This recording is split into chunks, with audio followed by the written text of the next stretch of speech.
ಅದೊಂದು ದೊಡ್ಡ ಕುತಂತ್ರ. ಯಾರನ್ನು ಪಾಕಿಸ್ತಾನ್ ಜಿಂದಾಬಾದ್ ಅಂತ ಕರೆದಿಲ್ಲ.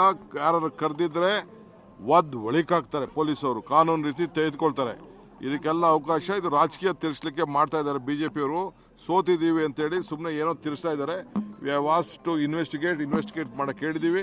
ಇನ್ವೆಸ್ಟಿಗೇಟ್ ಮಾಡ್ತಾರೆ. ಇನ್ವೆಸ್ಟಿಗೇಟ್ ಮಾಡಿ ಯಾರು ತಪ್ಪಿಸ್ತಿದ್ದಾರೆ, ಯಾರು ಇದಕ್ಕೆ ಪ್ರಚೋದನೆ ಮಾಡ್ತಾ ಇದ್ದಾರೆ, ಇಲ್ಲದೆ ಹೋದ್ರು ಸುಳ್ಳು ಯಾವ ರೀತಿ ಕಟ್ತಾ ಇದ್ದಾರೆ, ಎಲ್ಲರ ಮೇಲೂ ಕಾನೂನು ರೀತಿ ಕ್ರಮ ಕೈಗೊಳ್ತಾರೆ. ಅದೊಂದು ದೊಡ್ಡ ಕುತಂತ್ರ. ಯಾರನ್ನು ಪಾಕಿಸ್ತಾನ್ ಜಿಂದಾಬಾದ್ ಅಂತ ಕರೆದಿಲ್ಲ.